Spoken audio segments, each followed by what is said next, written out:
Dapatkan koleksi buku karya Ustadz Dr. Ariful Bahri Hafizahullahu Ta'ala. Dan miliki segera buku ulama mazhab dan manhaj. Ikhwatul Islam, saudara kaum muslimin, para tetamu Allah rahimani wa rahimakumullah. Alhamdulillah, Allah Subhanahu wa taala kembali memberikan kesempatan dan kesehatan kepada kita bersama untuk bisa berkumpul duduk di dalam masjid Rasulullah sallallahu alaihi wasallam dalam rangka membacakan ayat-ayat Al-Quran ataupun hadis-hadis Rasulullah sallallahu alaihi wasallam, dan secara khusus yang berkaitan dengan kota Madinah, kota yang dicintai oleh Rasulullah sallallahu alaihi wasallam, yang mana kewajiban kaum muslimin adalah mencintai setiap kota yang dicintai oleh Nabi atau mencintai apapun yang dicintai oleh Nabi sallallahu alaihi wasallam. Dan di antara salah satu yang dicintai oleh Nabi adalah kota Madinah, sehingga dengannya di antara salah satu nama kota Madinah adalah Al-Habibah. Salah satu nama kota Madinah adalah Al-Habibah, yaitu daerah yang wajib kaum muslimin untuk mencintainya karena kecintaan Rasulullah SAW terhadapnya. Dan di antara bentuk kita mencintai kota Madinah adalah memanfaatkan momen yang ada untuk mendekatkan diri kepada Allah Subhanahu wa taala, dan tidak ada yang bisa mendekatkan diri kita kepada Allah kecuali dengan ayat-ayat Allah ataupun hadis-hadis Rasulullah SAW. Dan itu adalah bentuk syukur yang sesungguhnya kepada Allah Subhanahu wa taala, yaitu meletakkan semua nikmat yang ada di tempat yang Allah meridhoinya. Salah satu nikmat yang terbesar Allah berikan kepada kita bersama adalah nikmat berada di kota Madinah, merupakan nikmat yang sangat indah. Dan semoga ini bukan kali pertama kita berada di kota Madinah, dan semoga kita selalu diberikan kesempatan dan rezeki oleh Allah agar sering-sering datang ke kota Madinah, berkunjung kepada Rasulullah SAW. Kemudian salawat beriringkan salam semoga senantiasa tercurahkan buat junjungan alam Nabi kita yang mulia, uswah dan qudwah kita bersama Muhammad bin Abdullah sallallahu alaihi wasallam, Rasulullah sallallahu alaihi wasallam, yang mana di antara kewajiban kita sebagai umat Nabi sallallahu alaihi wasallam adalah bagaimana senantiasa mengucapkan salam dan salawat kepada Nabi kita yang mulia.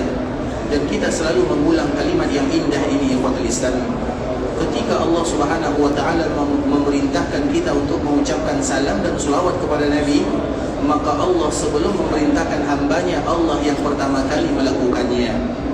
Sehingga kalimat ya ayyuhalladzina amanu sallu alaihi wa sallimu taslima, satu-satunya ayat di dalam Al-Quran yang mana kalimat ya ayyuhalladzina amanu berada di pertengahan ayat.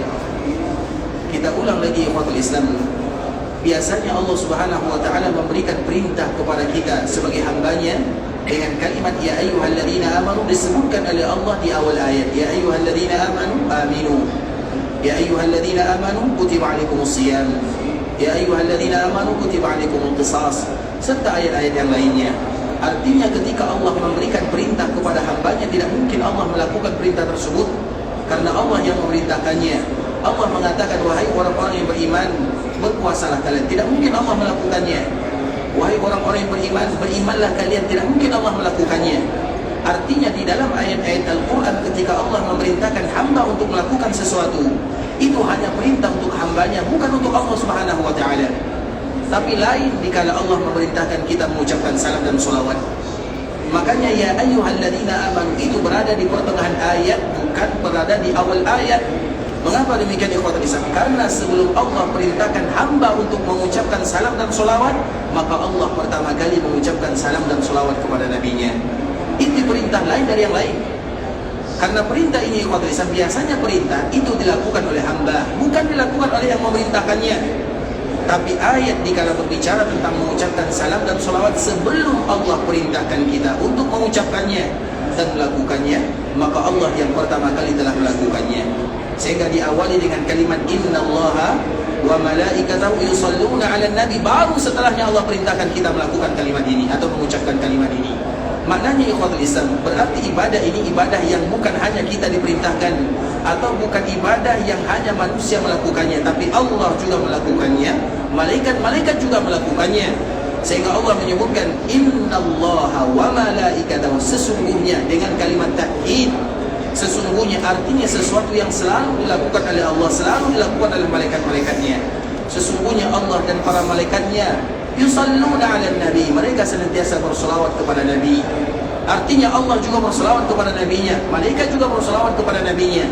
Kemudian baru diperintahkan kita melakukannya. Ya ayyuhalladzina amanu sallu, wahai orang-orang yang beriman, maka berselawatlah. Artinya ikhwan Islam, satu-satunya perintah dalam Al-Quran yang bukan hanya untuk hamba, tapi Allah Subhanahu wa ta'ala mulakan dengan dirinya, kemudian juga para malaikatnya, kemudian baru yang ketiga, artinya memiliki makna yang luar biasa, bahawa kewajiban ini merupakan kewajiban yang tidak boleh dilalaikan oleh kaum muslimin. Dan Nabi SAW tidak pernah memerlukan salawat yang kita bacakan. Nabi juga tidak pernah memerlukan salam yang kita ucapkan. Tapi yang memerlukan salam dan salawat itu adalah kita yang mengucapkannya. Artinya ketika kita mengucapkan salam dan salawat kepada Nabi, maka semua manfaatnya kembali kepada orang yang mengucapkannya, bukan kembali kepada Nabi baginda yang mulia Muhammad bin Abdullah sallallahu alaihi wasallam. Karena Allah sudah bersalawat kepada Nabi, maka Nabi tidak lagi memerlukan salawat dari hambanya. Malaikat yang jumlahnya lebih banyak daripada manusia, mereka juga bersalawat kepada Nabi sallallahu alaihi wasallam. Maka Nabi tidak lagi memerlukan salam dan salawat yang kita baca. Tapi kenapa Allah perintahkan kita melakukan ibadah yang mulia ini? Karena Allah mengetahui bahawa ibadah salam dan salawat ini manfaatnya kembali kepada orang yang mengucapkannya. Maka wajar Nabi SAW menyebutkan minal jafa, di antara bentuk salah seorang hamba sudah mulai menjauh dari Nabi SAW adalah dikala mereka mendengarkan nama Nabi, kemudian mereka tidak mau mengucapkan salam dan salawat kepada Rasulullah SAW. Disebut dengan jafa. Jafa itu kalau diambil dari segi bahasa artinya adalah kering. Artinya di antara keringnya cinta seorang hamba kepada nabinya, mereka sudah mulai ada jarak dengan Rasulullah SAW ketika mereka sudah tidak lagi mengucapkan salam dan salawat kepada Rasulullah SAW.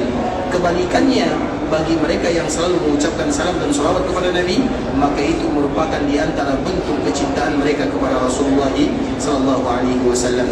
Oleh karenanya, ya ikhwatul Islam, sering-seringlah kita memperbanyak mengucapkan salam dan salawat kepada Nabi dimanapun kita berada, terkhusus jika kita berada di kota Madinah.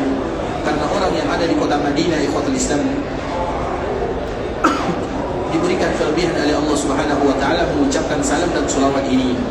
Secara khusus, mengucapkan salam dan salawat kepada Nabi dimanapun, maka akan sampai kepada Nabi, sama saja statusnya. Dimanapun kita berada di belahan dunia, maka ketika kita mengucapkan salam dan salawat kepada Nabi akan sampai kepada Nabi. Bagi kita yang ada di kota Madinah diberikan kelebihan, karena kalimat ini bisa kita ucapkan terkhusus dikala kita berziarah ke perkuburan Rasulullah SAW. Karena memang di antara salah satu yang dianjurkan kepada kaum muslimin ketika mereka berada di kota Madinah adalah berziarah ke perkuburan Nabi yang mulia Muhammad bin Abdullah SAW. Kemudian ketika mereka berziarah ke perkuburan Nabi, maka mereka akan mengucapkan Assalamu alayka ya Rasulullah wa rahmatullahi wa barakatuh, sallallahu wa sallama wa baraka alayka wa jazaka afdala ma jaza nabiyan an ummati.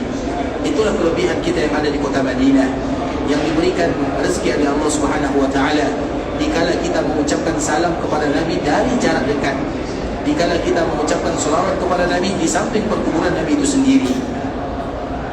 Makanya ibadah salawat ini, ibadah salam dan salawat itu secara umum dimanapun boleh kita mengucapkannya dan sama statusnya.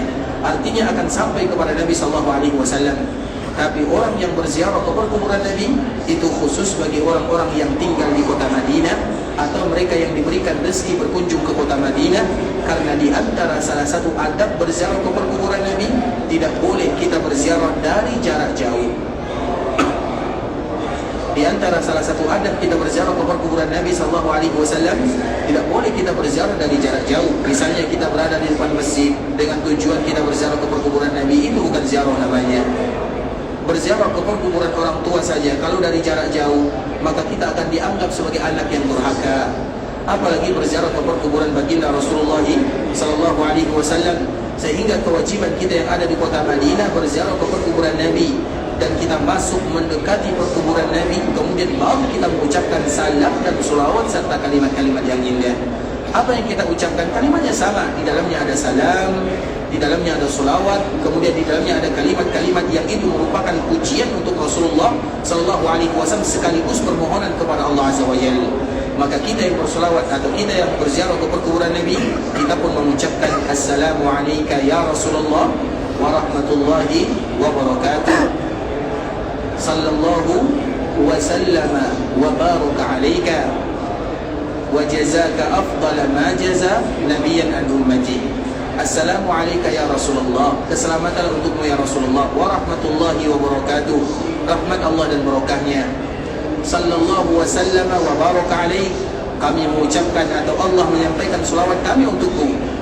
Begitu juga dengan salam, begitu juga dengan keberkahan. Wa jazaka an ummatil Islam wa jazaka afdala, dan semoga Allah memberikan balasan yang paling afdal kepadamu, ma jaza nabiyyan an ummati, sebagaimana Allah memberikan balasan kepada para nabinya. Itulah keunggulan kita yang ada di kota Madinah.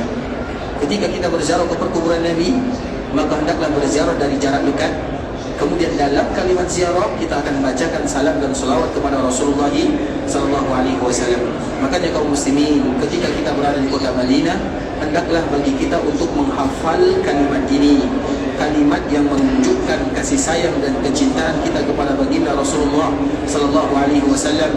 Karena kita tidak tahu, bisa jadi kita berziarah ke perkuburan Nabi 1 kali dalam 1 tahun, 1 kali dalam 2 tahun, tergantung rezeki yang Allah mudahkan bagi kita bersama. Nah, dikala kita berziarah ke perkuburan Nabi, tentunya tidak mungkin kita mengucapkan assalamu alayka ya Rasulullah. Itu bukan ziarah namanya, itu hanya sekedar mengucapkan salam sahaja. Untuk Nabi tidak boleh mengucapkan salam sahaja. Untuk Nabi harus digabungkan salam dengan salawat sebagaimana yang Allah perintahkan dalam Al-Quran. Makanya dikala nanti kita berziarah ke perkuburan Nabi, ucapkanlah assalamu alayka ya Rasulullah wa rahmatullahi wa barakatuh, sallallahu wa sallama wa baraka alayka wa jazaka afdala ma jaza nabiyyan an ummati. Siapa yang sudah hafal? Sebentar ya, baik, silakan. Yang kuat lagi, yang kuat. Assalamu alayka ya Rasulullah, ulang lagi. Assalamu alayka ya Rasulullah. Assalamu alayka ya Rasulullah. Assalamu alayka ya Rasulullah. Ini maksudnya bukan apa sambungannya? Wa rahmatullahi wa barakatuh. Salam.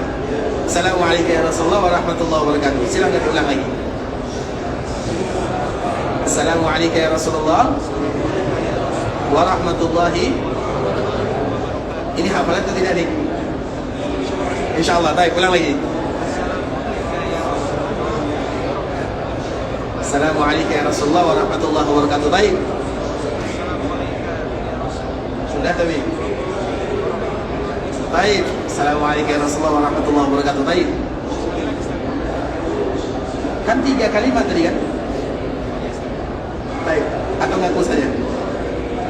Ulang lagi. Baik, silakan. Sekali lagi.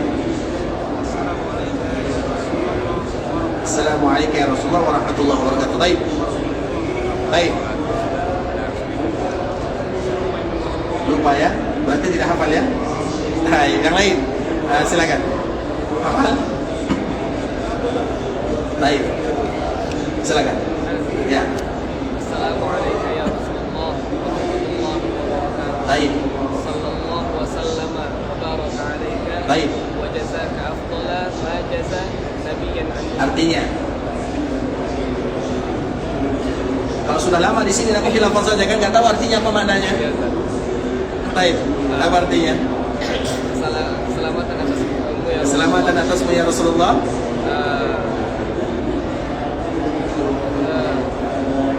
Wa rahmatullah Rahmat Allah wa barakatuh. keberkahannya. Baik, sallallahu. Semoga Allah memberikan keselamatan Wa sallama dan keselamatan wa baraka. Sallallahu wa sallam wa baraka alaika. dan keberkahan atasmu. Baik, wa jazaka afdala. Dan memberikan balasan yang terbaik untukmu yang terbaik, sebagaimana balasan Ma jaza nabiyyan an ummati. atas nabi kepada umat Baik, Masya Allah. Yang mana kitabnya? yang biru, Ini. yang Mekah. Maka tadi silakan. Insyaallah. Saya asal ya. Ikhwatul Islam itu adalah di antara doa yang dihafal oleh kaum muslimin dikala mereka berziarah ke perkuburan Nabi, dan dianjurkan bagi kita untuk menghafalnya. Kalau tidak hafal jangan tinggalkan dulu Madinah. Bisa dipahami? Yang tidak hafal jangan tinggalkan Madinah, tetap di sini sampai hafal doanya. Tak mungkin kita tinggalkan doa ini ikhwatul Islam, dan itu adalah bentuk kasih sayang dan kecintaan kita kepada Rasulullah sallallahu alaihi wasallam. Bukankah kita selalu mengatakan bahwa orang yang paling pertama kali mendapatkan kecintaan dari hamba tentunya setelah Allah Subhanahu wa taala adalah Rasulullah sallallahu alaihi wasallam. Rasulullah sallallahu alaihi wasallam harus kita cintai melebihi dari segala-galanya. Dan di antara bentuk kecintaan kita kepada Nabi, terutama dikala kita berada di kota Madinah, adalah berziarah ke perkuburan Nabi, kemudian kita mengucapkan doa ini. Assalamu alayka ya Rasulullah wa rahmatullahi wa barakatuh. Sallallahu wa sallama wa baraka alayka wa jazaka afdala ma jaza nabiyan an ummati. Sudah hafal doanya? Kalau tidak dihafal dicatat ya. Kalau tidak dicatat direkam, karena ini tidak akan kita dapatkan di buku, kecuali buku ini. Siapa yang mau? Silakan baca doanya dulu. Baik.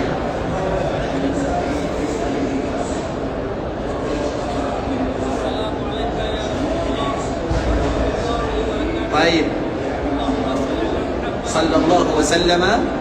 Sallallahu wa sallama. Baik, apa lagi?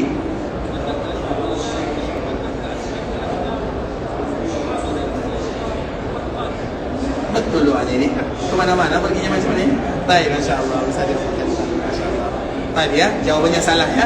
Tapi nanti dihafal lagi ya. Baik, ikhwatul Islam. Kita lanjutkan pembahasan kita ini. Kita akan kembali melanjutkan pembahasan tentang, kita ulang lagi sekali doanya ya, agar nanti kita betul-betul bisa menghafalnya dan kita tidak meninggalkan Madinah kecuali kita berziarah betul-betul dengan kalimat-kalimat yang indah. Assalamu alayka ya Rasulullah wa rahmatullahi wa barakatuh. Sallallahu wa sallama wa baraka alayka wa jazaka afdala ma jaza nabiyan an ummati. Wa jazaka afdala ma jaza nabiyan an ummati. Sekali lagi ikhwatul Islam. Assalamu alayka ya Rasulullah wa rahmatullahi wa barakatuh. Sallallahu wa sallama wa baraka alayka wa jazaka afdala ma jaza nabiyan an ummati. Sebenarnya adalah ditambahan ikhwatul Islam, tapi itu merupakan doa yang singkat, yang kalau seandainya kita menghafalnya berarti kita telah melakukan kewajiban kita kepada Nabi SAW, terkhusus bagi kita yang ada di kota Madinah, karena memang di antara salah satu tempat yang diprioritaskan oleh kaum muslimin dikala mereka berada di kota Madinah adalah berziarah ke kuburan Nabi SAW. Baik ikhwatul Islam, kita akan melanjutkan hadis yang telah disebutkan oleh sahabat Abu Hurairah radhiyallahu taala anhu, hadis yang dikeluarkan oleh Imam Bukhari. Nabi SAW menyebutkan sambungan dari pelajaran yang sebelumnya, ma baina baiti wa mimbari rawdatun min riyadil jannah wa mimbari ala haudi. Sesungguhnya di antara rumahku dan mimbarku adalah taman di antara taman-taman surga, dan mimbarku ada di telagaku, kata Rasulullah SAW. Kemarin di ikhwatul Islam kita telah menjelaskan hadis Nabi SAW yang berkaitan dengan raudhah. Dan raudhah itu adalah tempat yang betul-betul diturunkan oleh Allah Subhanahu wa taala dari surga, atau tempat yang nanti di akhir zaman akan diangkat menjadi bangunan atau bagian daripada taman-taman surga, atau apapun ibadah yang kita lakukan di dalamnya seolah-olah bisa mengantarkan dan memudahkan kita masuk ke dalam surga. Itu merupakan di antara makna raudhah. Dan kenapa raudhah dinamakan dengan raudhah? Raudhah itu ikhwatul Islam dinamakan dengan raudhah karena apapun ibadah yang kita lakukan di dalamnya akan memudahkan kita masuk ke dalam surga. Sesuatu yang diikat dengan surga berarti itu bonus dari Allah Subhanahu wa taala. Dan ini diikat dengan surga ikhwatul Islam. Sesuatu yang diikat dengan surga atau benda-benda yang berasal dari surga, maka itu merupakan hadiah dan bonus dari Allah Subhanahu wa taala kepada hambanya.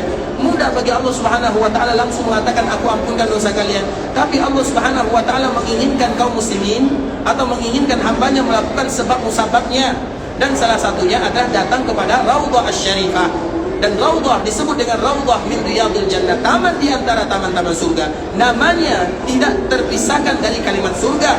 Artinya ikhwatul Islam, itu merupakan bonus dari Allah untuk memudahkan hambanya masuk ke dalam surga Allah Subhanahu wa taala. Karena memang seorang muslim sebagaimana disebutkan oleh Nabi sallallahu alaihi wasallam, mereka tidak boleh kecuali dalam satu hari meminta surga kepada Allah Subhanahu wa taala. Dalam satu hari minimal kita mengatakan dan bermohon kepada Allah, Allahumma inni as'alukal jannah. 3 kali kita mengucapkan kalimat ini. Wa a'udzubika minan nar. 3 kali kita mengucapkan kalimat ini.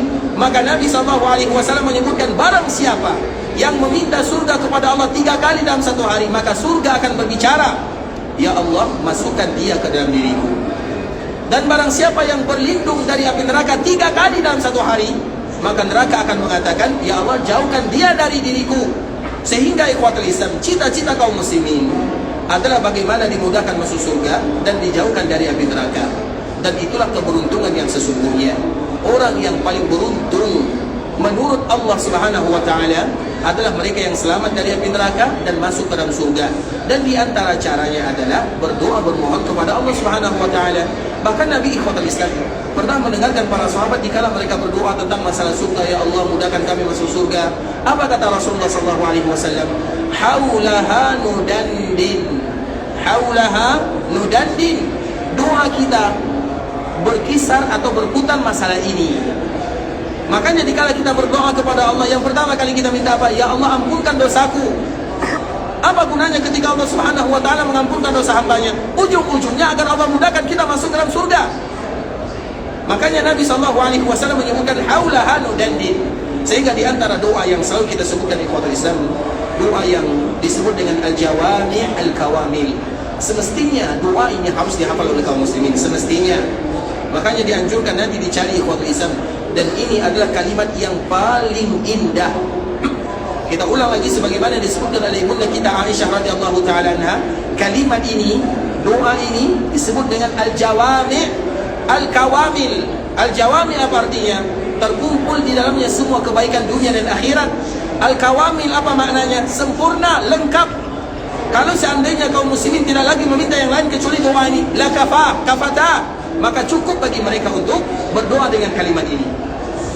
Tinggal bagaimana kita menghafalnya. Allahumma inni as'aluka minal khairi kulli ajilihi wa ajili ma alimtu minhu wa ma lam a'lam wa a'udzu bika minasy syarri kulli ajilihi wa ajili ma alimtu minhu wa ma lam a'lam.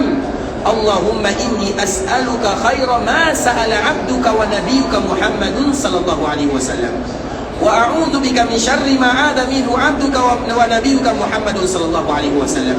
Allahumma inni as'aluka al-jannah wa ma qarraba ilaiha min qawlin aw 'amal wa a'udzu bika minan nar wa ma qarraba ilaiha min qawlin aw 'amal. Allahumma inni as'aluka an taj'ala kulla qada'in qadaitahu li khair. Masuk semua di dalamnya. Sampai hafal. Masalahnya di situ ya. Masalahnya menghafal. Kita ingin masuk surga tapi doanya tidak hafal. Tapi ikhwatul Islam tentunya di sana ada usaha. Makanya doa itu merupakan, doa itu ikhwatul Islam ibarat pedang. Kita tahu pedang? Pedang itu kalau tajam, tapi yang memegang pedang itu adalah anak-anak, apakah pedangnya berfungsi? Atau yang memegangnya orang lemah, apakah pedangnya berfungsi? Tidak. Kalau ada orang kuat tapi pedangnya tidak tajam, apakah berfungsi? Juga tidak. Maka harus ada kedua-duanya. Tajam, pedangnya harus tajam, yang memegangnya adalah orang yang kuat, maka nyambung. Itulah doa kepada Allah Subhanahu wa taala. Antara doa dan seorang hamba dua hal yang tidak dipisahkan. Dan dikala mereka menggabungkan dua kalimat ini, maka doa mereka tembus ke langit. Allah Subhanahu wa taala akan berikan kebaikan-kebaikan dunia dan akhirat kepada mereka. Salah satunya doa ini. Makanya doa ini ikhwatul Islam adalah doa yang semestinya dijadikan wirid oleh kaum muslimin. Inilah wirid yang sesungguhnya. Wirid yang diajarkan oleh Nabi sallallahu alaihi wasallam. Diriwayatkan dari ibunda Aisyah radhiyallahu taala anha, lengkap semua di dalamnya. Agar kita tahu bagaimana kelengkapannya yang ikhwatul Islam, kita terjemahkan. Allahumma inni as'aluka minal khairi kulli. Ya Allah, aku meminta kepadamu semua kebaikan, semuanya tanpa terkecuali. Ajilihi wa ajili, kebaikan yang ada sekarang dan yang akan datang. Wa a'udzu bika minasy syarri kulli, dan aku berlindung kepadamu dari semua bentuk kejahatan, keburukan yang sekarang dan yang akan datang. Kemudian apa lagi? Allahumma inni as'aluka khaira ma sa'ala 'abduka wa nabiyyuka Muhammadun sallallahu alaihi wasallam. Ya Allah, aku meminta kepadamu semua kebaikan yang Nabi minta. Apakah kita pernah mengetahui kebaikan yang diminta oleh Nabi secara keseluruhan? Tidak. Terlalu banyak kebaikan yang diminta oleh Nabi, dan yang paling sempurna doanya di dunia adalah baginda Rasulullah SAW. Tidak ada satupun kebaikan kecuali Nabi sudah meminta kepada Allah. Tidak ada satupun keburukan kecuali Nabi sudah berlindung kepada Allah. Maka kita pun mengatakan kalimat, ya Allah, aku meminta semua kebaikan yang pernah diminta oleh Nabi kepadamu, dan aku berlindung kepadamu dari semua keburukan yang Nabi berlindung kepadamu. Sehingga mengumpulkan semuanya. Kemudian, ya Allah, aku bermohon masukkan aku dalam surga, dan sesuatu yang mendekatkan dalam surga dari ucapan, dari perbuatan. Aku berlindung dari api neraka, sesuatu yang bisa mendekatkan ke dalam api neraka, baik itu perbuatan ataupun ucapan. Dan aku bermohon kepadamu, ya Allah, jadikan semua ketentuan takdirku adalah yang terbaik. Maka doa ini tidak boleh bagi kaum muslimin kecuali untuk menghafalnya. Karena ini disebutkan oleh bunda kita Aisyah, al-jawami' al-kawamil. Biasanya doa Nabi itu jawami'. Jawami' itu karena memang diantara salah satu sifat Nabi, utitu jawami'il kalim. Nabi itu diberikan kepadanya kalimat-kalimat yang sempurna. Tapi ini ditambah al-jawami' al-kawamil, sehingga tidak mesti bagi kaum muslimin atau dianjurkan bagi kaum muslimin untuk menjadikan waktunya mengucapkan kalimat ini. Makanya ya Muhammad Islam, ini doa yang kedua ya. Setelah doa berzakat ke perkuburan Nabi, ini doa yang lain. Dianjurkan bagi kita bukan membacanya, menghafalnya. Insya Allah 1 tahun, hafalan tidak? 1 tahun. Makanya doa itu ikhwatul Islam selalu kita memberikan motivasi kepada kaum muslimin. Doa yang terbaik itu doa dari mana? Doa yang terbaik itu doa dari Al-Quran ataupun dari hadis-hadis Nabi SAW. Tak mungkin doa kita yang terbaik. Pasti yang terbaik itu doa dari Al-Quran ataupun dari hadis Nabi SAW. Kalau seandainya, ini kalau seandainya dalam 1 tahun kita hafal 1 doa, kira-kira di umur kita yang sekarang ini sudah berapa doa yang mesti kita hafal? Sesuai dengan umur masing-masing. Kalau umur kita sudah 50 tahun, minimal sudah 30 doa yang kita hafal. Jangan kita selalu hanya mengaminkan saja. Sampai kapan kita akan mengaminkan doa? Kadang-kadang kita tidak tahu yang didoakan Ustaz bisa jadi dirinya. Ya Allah, berikan kepadaku istri yang kedua. Kita bilang amin. Kita tidak tahu. Makanya kaum muslimin itu ikhwatul Islam dianjurkan karena yang paling mengetahui tentang kebutuhan kita siapa? Diri kita sendiri. Yang paling tahu apa permintaan kita kepada Allah, kebutuhan kita, hajat kita, bukan orang lain. Kita ingin ini, kita ingin itu. Yang paling mengetahui keadaan kita dan kondisi kita adalah diri kita sendiri. Maka dari situlah dianjurkan bagi kita memperbanyak menghafal doa. Terkhusus nanti bagi kita yang ada melaksanakan ibadah umrah ikhwatul Islam. Makanya nanti dikala kita melaksanakan ibadah umrah, berdoalah. Dan dianjurkan kalau seandainya kita bisa, karena memang momen umrah ini adalah momen di mana kita berdoa kepada Allah, maka mengadulah di sana kepada Allah Subhanahu wa taala. Baca doa. Kalau tidak bisa membaca doa dengan bahasa Indonesia, bahasa Arab doanya. Artinya yang penting kita berdoa di sana. Ya kan? Kalau tidak bisa bahasa kita, bahasa Indonesia, bahasa Arab. Karena memang doa itu bahasanya adalah bahasa Arab, bahasa yang ada di Al-Quran. Nah, kita berdoa sendirian. Misalnya sambil tawaf. Sambil tawaf itu ikhwatul Islam, sambil kita melihat Ka'bah Musyarrafah, kemudian bermohon kepada Allah, hati kita khusyuk, maka disitulah kita akan mudah meneteskan air mata, menangis. Tapi kalau seandainya kita hanya selalu mengatakan amin, kapan kita meneteskan air mata di sana? Momen Ka'bah itu momen kita mengadu curhat kepada Allah Subhanahu wa taala. Bisa dipahami? Dan itu kesempatannya kapan lagi berulang. Dan selalu kita menyebutkan ikhwatul Islam ini adalah usulan, sekedar usulan. Usulan yang tidak boleh dilakukan. Tapi usulan. Kalau ada di antara kita yang pergi ke Mekah dan dia tahu keadaannya, hafal hotelnya, tahu lokasinya, tahu tempat jalannya, maka silakan dia umrah sendirian atau bersama keluarga saya, agar dia lebih khusyuk memohon, meminta, berdoa kepada Allah Subhanahu wa taala. Karena kalau kita berombongan menangisnya malu. Kalau kita mau menangis, malu sama kawan, dibilang saya nanti cengeng dan yang semisalnya. Tapi kalau kita sendirian, maka disitulah kita bisa melupakan segala-gala yang kita ingin curhatkan kepada Rabbul Izzati wal Jalalah. Tapi usulan ini usulan yang jangan dilakukan. Nanti pembimbing travel marah kepada kami. Hilang bahaya kan? Tapi kalau seandainya kita hafal, apalagi di zaman sekarang ikhwatul Islam, sehingga umroh itu, misalnya kita datang ke Mekah, sesampainya kita di Mekah, kita tidur dulu. Misalnya sampai di malam hari, sore lah sampainya setelah Isya, kemudian kita tidur sampai subuh. Boleh atau tidak? Atau misalnya kita tidur satu hari, istirahat di hotel dulu satu hari, boleh atau tidak? Kita dalam menggunakan pakaian ihram, boleh atau tidak? Boleh atau tidak? Boleh, tidak menjadi masalah. Misalnya kita sampai di hotel, istirahat, ambil istirahat, makan, tidur, kemudian setelah kita kuat, baru kita datang ke Mekah Al-Mukarramah, sehingga nanti kalau kita sampai di sana betul-betul khusyuk kita berdoa kepada Allah. Mengapa demikian? Karena kalau kita langsung melaksanakannya, ini tentunya sekedar usulannya, kalau kita langsung ikhwatul Islam, maka yang kita inginkan adalah bagaimana cepat selesai dari melaksanakan ibadah umrah. Kapan selesainya? Kapan selesainya? Kalau ucapan kita kapan selesainya, kapan lagi kita berdoa kepada Allah Subhanahu wa taala? Momennya tidak akan terulang dua kali. Momen itu ikhwatul Islam tidak akan terulang dua kali. Artinya, ambil kekuatan yang semaksimal mungkin, karena tujuan kita tawaf bukan bagaimana cepat selesai. Begitu juga dikala kita sa'i, bukan bagaimana cepat kita selesai. Apalagi dikala kita berada di atas bukit Safa dan di atas bukit Marwah, berdoalah sebanyak-banyaknya. Karena ini bukan ajang di mana kita berlomba cepat selesai melaksanakan ibadah, tapi ajang di mana kita memperbanyak berlomba-lomba berdoa kepada Allah Subhanahu wa taala. Dan betapa banyak kaum muslimin yang mereka curhat, mengadu, bermohon kepada Allah, dikala Allah berikan rezeki kepada mereka datang ke Mekah Al-Mukarramah, maka Allah berikan kepadanya kebahagiaan dunia dan akhirat. Itulah tujuan kita bersama ikhwatul Islam, dan salah satunya adalah berdoa berharap surga kepada Allah, terutama dikala kita sedang memakai pakaian ihram berada di Mekah dan Madinah, secara khusus dikala kita sedang melaksanakan ibadah umrah. Terlepas daripada itu semua ikhwatul Islam, kita kembalikan kepada hadis Nabi SAW, yaitu bonus dari Allah Subhanahu wa taala untuk memudahkan seorang hamba masuk ke dalam surga adalah hadis yang mulia ini. Ma baina baiti wa minbari raudhatun min riyadil jannah. Di antara rumahku dan mimbarku adalah taman di antara taman-taman surga. Diikat dengan surga karena ada hubungan erat dengan surga. Makanya kita ulang, kenapa raudhah disebut dengan taman-taman surga? Karena dia berasal dari surga yang sesungguhnya. Artinya surga atau raudhah ini itu berasal dari taman surga yang sesungguhnya. Sehingga setiap orang yang beribadah di dalamnya seolah-olah mereka beribadah di dalam taman surga. Berarti seolah-olah memudahkan mereka masuk ke dalam surga. Atau ungkapan ulama yang lain, berarti nanti taman surga ini, raudhah ini akan diangkat oleh Allah Subhanahu wa taala menjadi bagian surga yang sesungguhnya. Apapun makna yang disebutkan oleh para ulama, tentunya antara satu makna dan makna yang lainnya tidaklah bertentangan.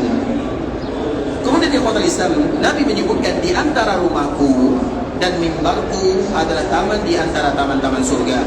Kita ulang lagi ikhwatul Islam, Nabi menyebutkan di antara rumahku dan mimbarku. Berarti kalimat di antara ini tidak masuk di dalamnya. Nabi menyebutkan di antara rumahku, ini rumah Nabi, dan di antara mimbarku, ini mimbar Nabi. Maka kalimat di antara ini, rumah tidak masuk, maka mimbar pun juga tidak masuk di dalamnya, tapi di antaranya. Bisa dipahami? Artinya rumah Nabi bukan bagian daripada taman-taman surga. Karena Nabi menyebutkan itu adalah batasannya di antara, dan kalimat di antara itu tidak masuk, yang perantaranya tidak masuk. Maka itu disebut dengan taman atau di antara rumahku dan mimbarku. Kemudian rumah Nabi kemarin kita telah menjelaskan ikhwatul Islam adalah rumah ibunda kita Aisyah secara khusus, atau kamar ibunda kita Aisyah secara khusus. Dan nanti akan kita bacakan lagi hadisnya. Kemudian yang kedua, di antara rumahku dan mimbarku, kita akan berbicara tentang mimbar Nabi. Mimbar itu ikhwatul Islam, apa arti mimbar? Siapa yang tahu apa arti mimbar? Kalimat yang selalu kita baca, mimbar. Apa makna mimbar? Apa? Tempat. Berarti ini mimbar juga namanya. Apa arti mimbar? Mimbar apa artinya? Taib apa? Tempatnya? Tempatnya? Tempatnya Nabi. Berarti rumah Nabi juga disebut mimbar. Tempat berbicara depan umum. Ini juga mimbar ini. Depan umum juga kita berbicara. Baik, apa arti mimbar?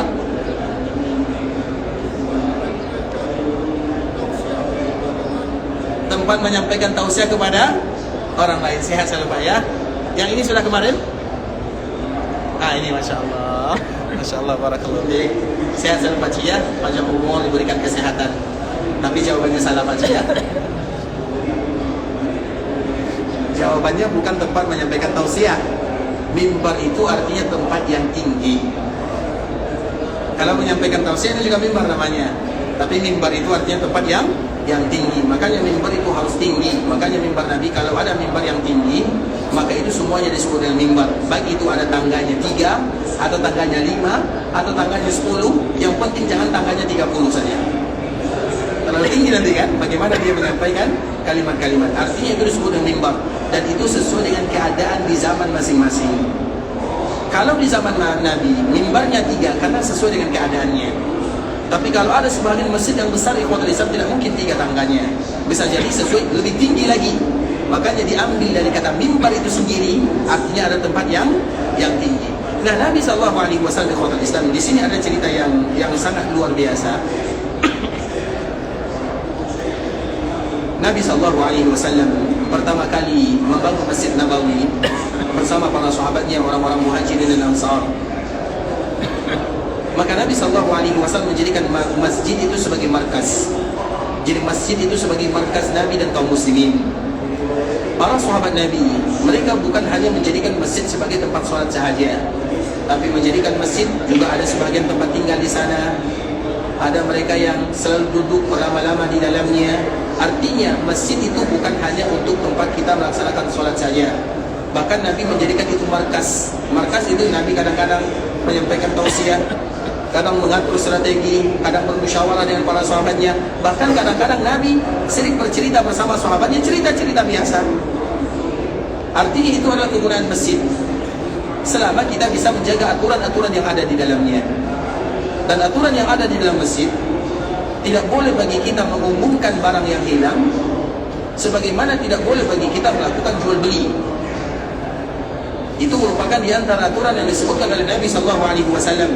Artinya berarti selain daripada ini silahkan dilakukan. Orang yang duduk di masjid berdoa, mengaji, baca Quran, berzikir, bermohon kepada Allah, lakukan semuanya dalam bentuk zikir kepada Allah Subhanahu wa taala. Kecuali ada larangan-larangannya. Maka larangannya, ikhwatul Islam, yang pertama yang dilarang dalam masjid itu, yang pertama tidak boleh mengumumkan barang yang hilang. Kalau ada barang yang hilang, misalnya ini kehilangan, ini punya siapa, ada barang yang hilang, ini apa bahasa kitanya? Mikrofon misalnya, ada mikrofon yang hilang, ini punya siapa, silakan diambil. Maka itu apa kata Nabi, semoga Allah tidak mengembalikan barangnya. Artinya percuma. Kemudian apabila ada orang yang perdagangan, semua bentuk perdagangan, baik itu transaksi. Makanya kalau kita buka handphone, kemudian kita jual beli melalui handphone itu, ingat jangan di dalam masjid. Maka apa kata Rasulullah SAW? Semoga kamu tidak beruntung dalam perdaganganmu. Artinya kalau tidak beruntung artinya rugi. Itu adalah di antara yang harus kita tahu, aturan-aturan yang ada dalam masjid. Sedangkan keadaan yang lainnya tidak menjadi masalah. Orang mau istirahat, bahkan di Masjid Nabawi banyak para sahabat mereka menjadikan itu sebagai rumah. Kadang mereka tinggal di dalamnya, tidur di dalamnya, tentunya dengan menjaga kebersihannya dan menjaga aturan-aturan yang tidak boleh dilakukan selama kita berada di dalam masjid. Artinya masjid itu merupakan markas dari Nabi atau bagi Nabi untuk para sahabatnya. Sehingga pertama kali yang dibangun oleh Nabi dikala sampai di kota Madinah adalah masjid. Dengannya Nabi akan berkumpul bersama para sahabatnya, selalu memberikan nasihat. Nah, di antara salah satu yang dilakukan oleh Nabi dikala Nabi berada di dalam Masjid Nabawi adalah memberikan nasihat, motivasi, menyampaikan wahyu ilahi. Sehingga di antara salah satu nama kota Madinah adalah Manba'ul Wahyi. Di antara salah satu kalimat yang disampaikan kepada kota Madinah adalah Manba' al-Wahyi. Manba' itu artinya tempat terpancarnya wahyu. Karena dulu dikala Nabi SAW berada di Mekkah Al-Mukarramah, Nabi tidak bebas berbicara. Nabi SAW kalau menyampaikan wahyu itu di dalam rumah kepada sebagian para sahabat saja. Dan wahyu yang diturunkan di Mekkah itu, ikhwatul Islam, lebih kepada penanaman kalimat la ilaha illallah. Sedangkan di kota Madinah bebas Nabi SAW menyampaikannya.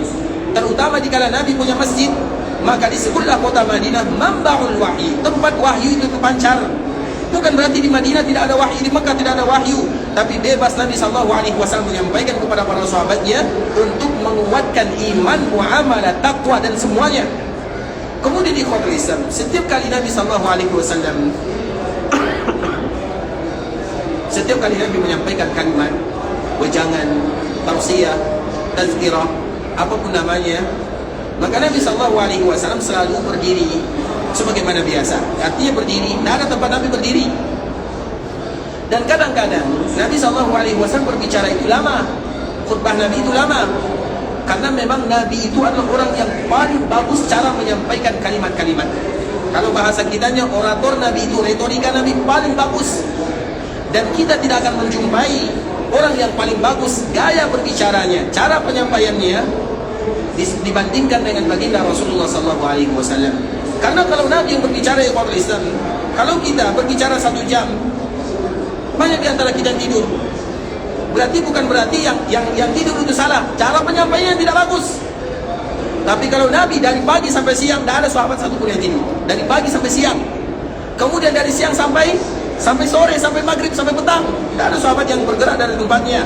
Artinya itu tidaklah membuat mereka fokus, kecuali cara Nabi SAW menyampaikan. Dan bahkan kejadian ini ikhwatul Islam masih banyak dilakukan oleh sebagian kaum muslimin.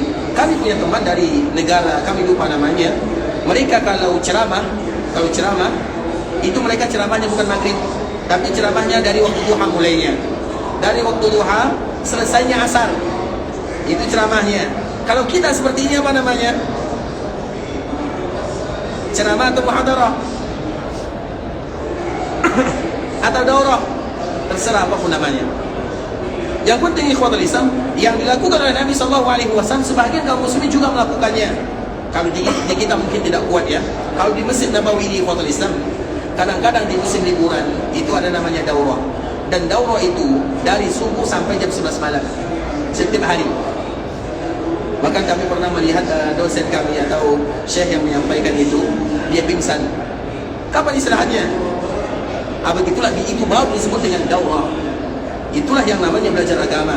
Dan di Masjid Nabawi, kalau musim liburan, biasanya liburan itu 2 minggu, 2 pekan, itu diambil 8 hari atau 9 hari. 9 hari ini betul-betul kita berada i'tikaf di dalam Masjid Nabawi dari pagi sampai malam. Istirahatnya zuhur, makan, istirahat sebentar, sambung lagi. Dari fajar sampai jam 11, kadang-kadang sampai jam 10 atau jam 11. Kita kuat atau tidak? Kuat atau tidak? Dari maghrib sampai isya saja kita nggak kuat ya. Apalagi dari pagi sampai itu yang disebut. Nah, begitulah dulu Nabi SAW. Dan kalau Nabi yang berbicara, makanya Nabi lama berbicaranya, karena banyak yang akan disampaikan oleh Nabi SAW.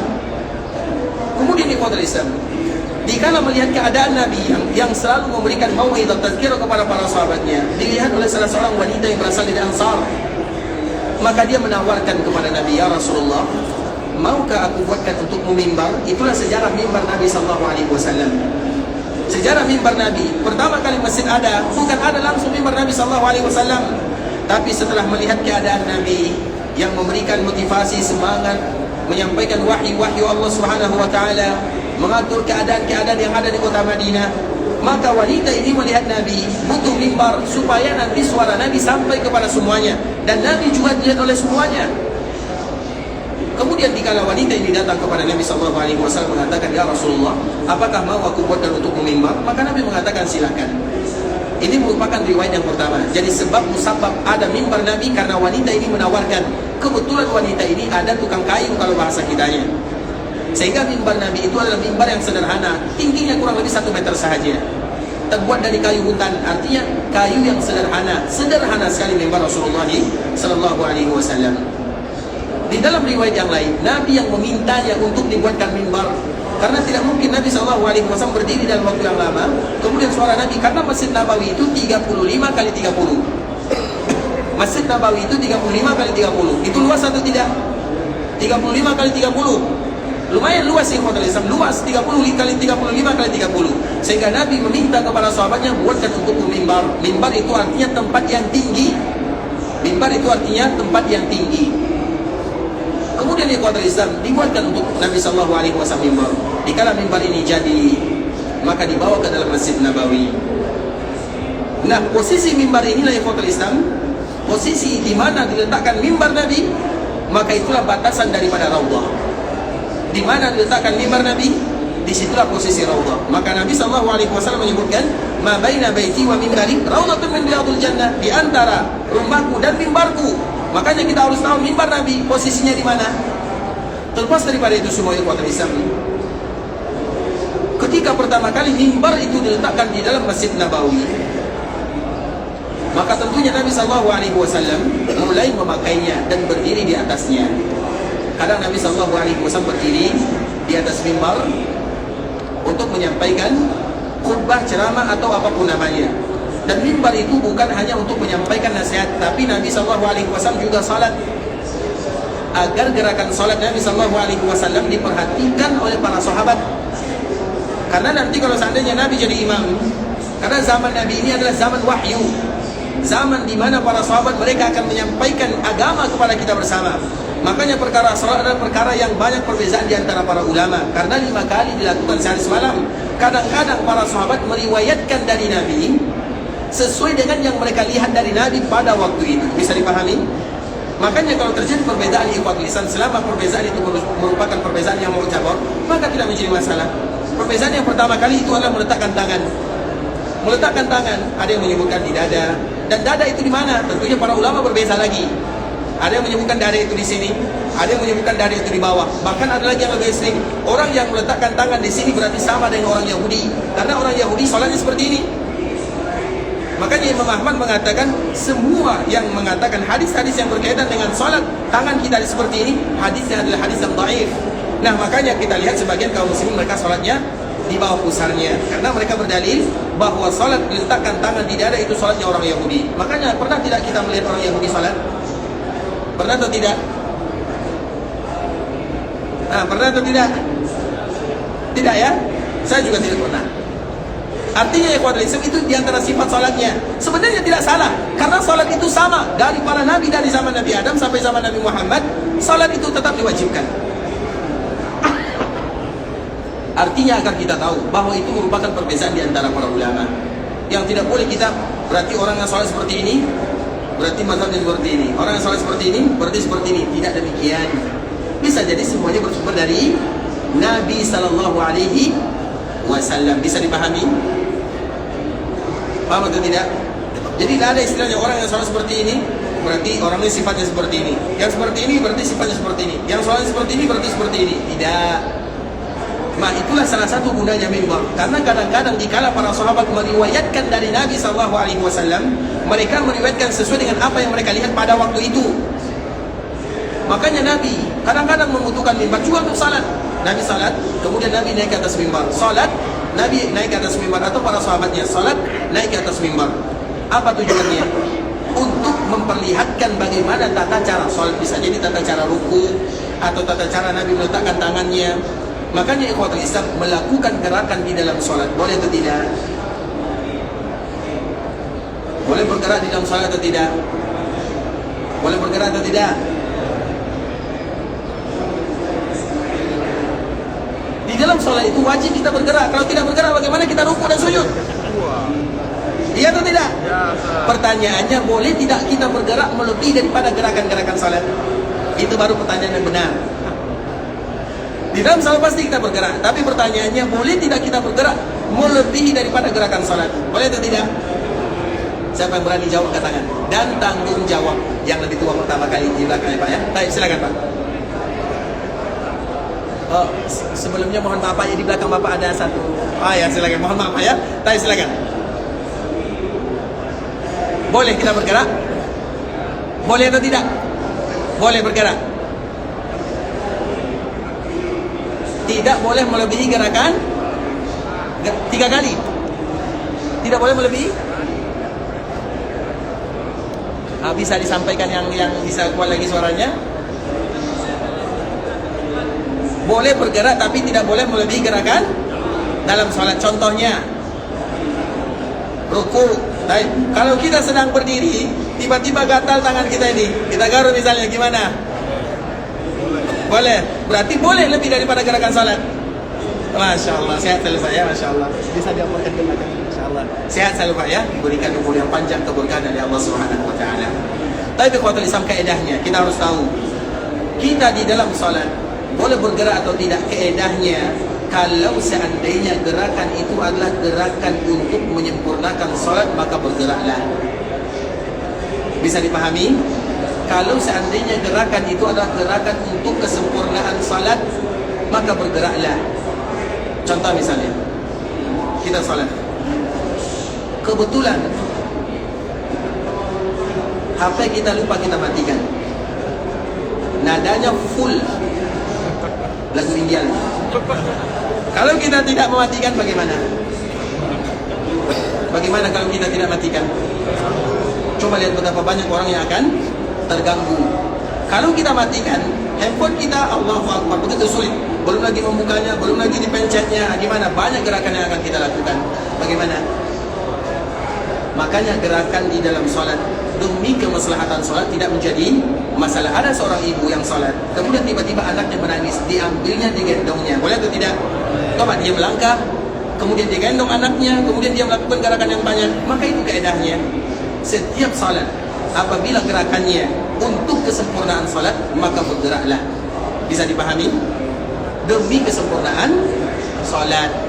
Tapi intinya demi kesempurnaan salat. Nah, begitulah Nabi SAW dan juga para sahabatnya, mereka salat di atas mimbar, artinya mereka bergerak.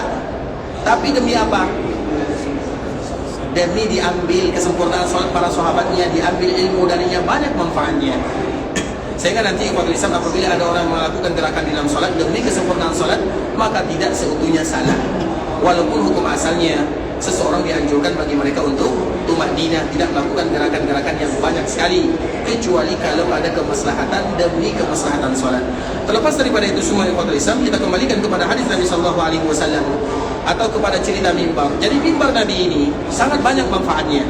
Nah, pertama kali mimbar ini ada ikhwatul Islam, maka Nabi SAW naik, ingin berkhutbah dan berceramah di atasnya. Kemudian tiba-tiba, biasanya dulu sebelum mimbar ini ada, Nabi punya atau Nabi selalu bersandarkan kepada pohon kurma yang dijadikan sebagai tiang Masjid Nabawi. Kemarin kita menyebutkan dikala Nabi membangun Masjid Nabawi, kurma yang ada di dalamnya adalah kurma yang tidak lagi aktif. Kemudian pohon-pohonnya, batang pohonnya ditebang semuanya, diletakkan, dan dari situlah dijadikan tiang Masjid Nabawi. Jadi Masjid Nabawi itu ada tiangnya dari pohon kurma. Karena Masjid Nabawi itu ikhwatul Islam, masjid yang sederhana, tidak ada atapnya kecuali bagian depan dan bagian belakang sahaja. Kemudian dindingnya juga tidak terlalu tinggi.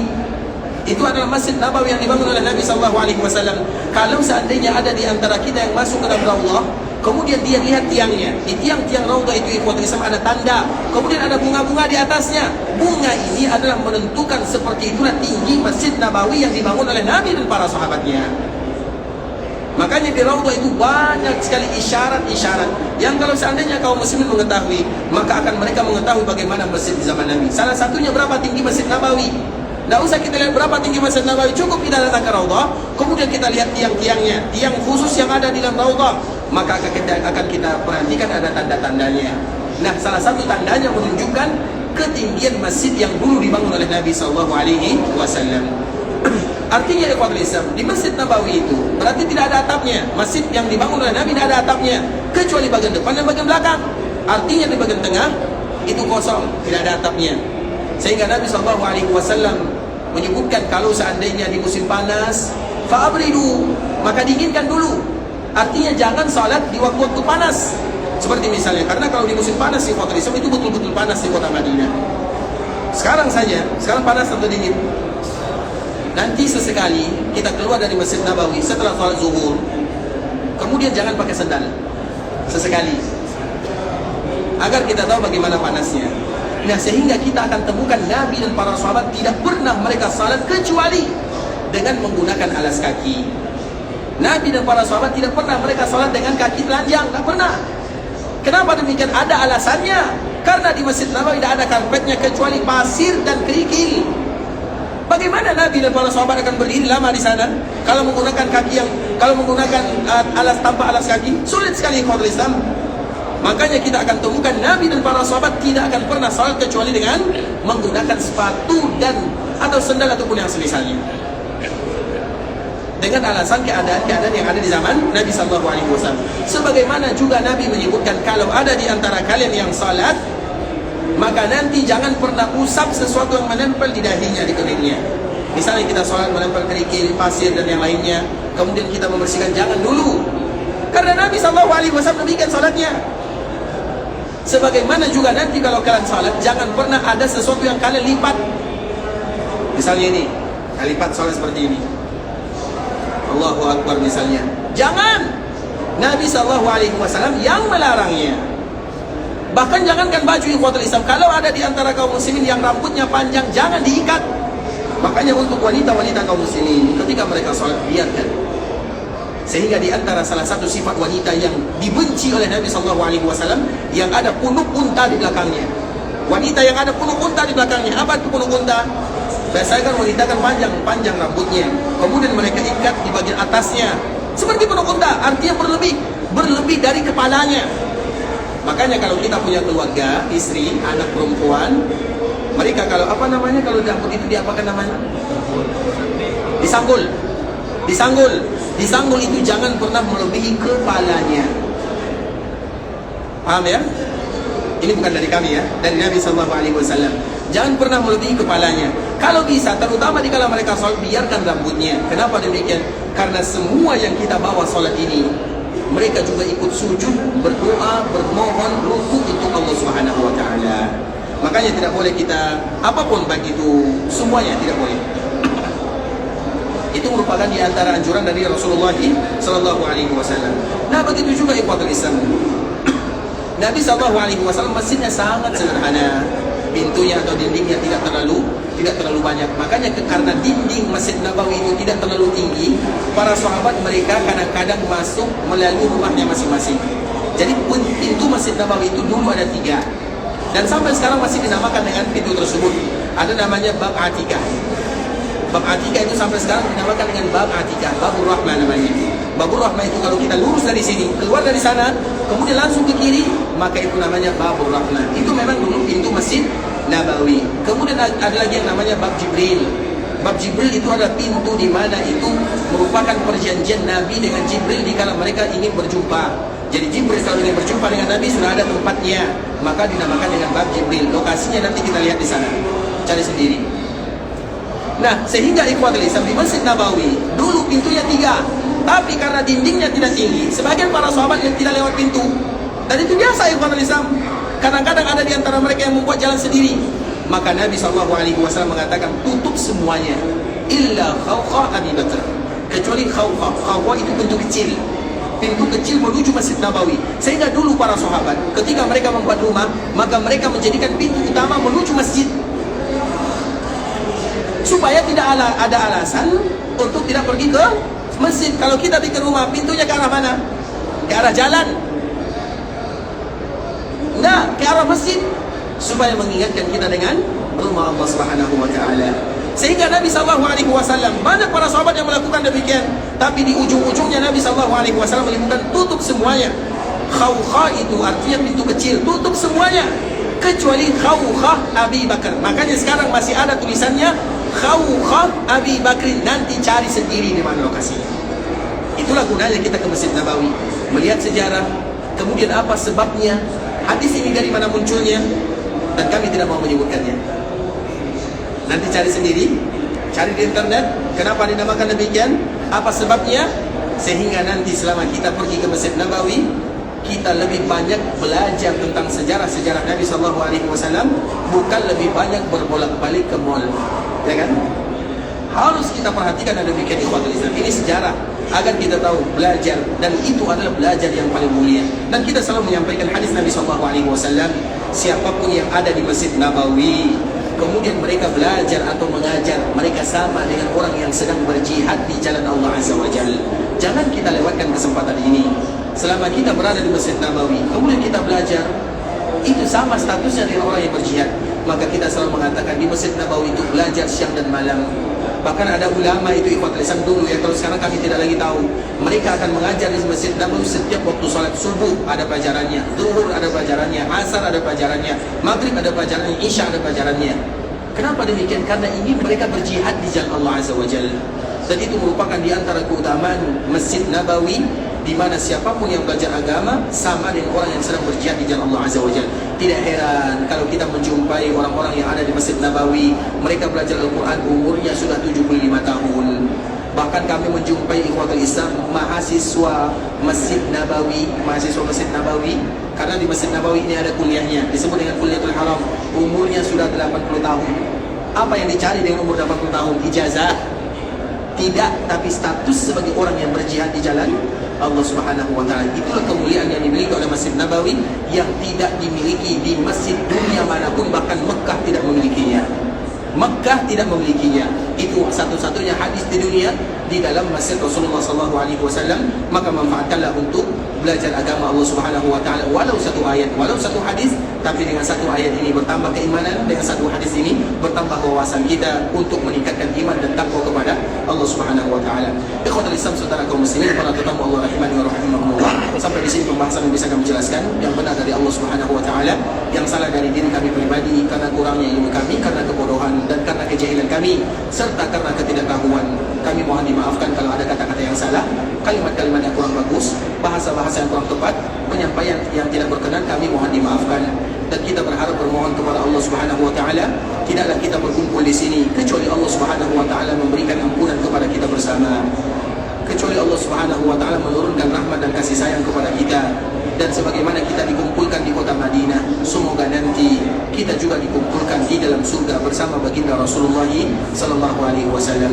Kalau ada di antara kita yang ingin pergi ke Mekah untuk beribadah, semoga diterima semua amal ibadahnya, dikabulkan doa dan permintaannya, dijadikan umrahnya umrah yang mabrurah, wasa'yan mashkura wa dhanban maghfura. Kalau ada di antara kita yang ingin pulang ke kampung halamannya, semoga dimudahkan perjalanannya, dilancarkan urusannya, kembali berkumpul dengan keluarganya dalam keadaan sehat walafiat, dan semoga kita selalu terpanggil menjadi tamunya Allah Subhanahu wa taala, beribadah di tanah haram Makkah dan Madinah. Semoga Allah berikan kepada kita keikhlasan dalam beribadah, istiqamah dalam agama, dan Allah tutup usia kita dalam keadaan husnul khatimah. Kita tutup dengan doa kafaratul majlis. Subhanakallahumma bihamdika asyhadu an la ilaha illa anta astaghfiruka wa atubu ilaik. Wa sallallahu wa sallim ala nabiyyina wa habibina wa khalilina wa sayyidina Muhammadin wa ala alihi wa sahbihi wa sallam tasliman katsira. Assalamualaikum warahmatullahi wabarakatuh.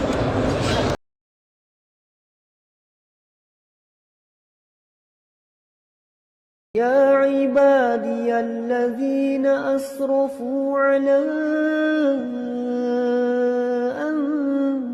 أنفسهم لا تقنطوا من رحمة الله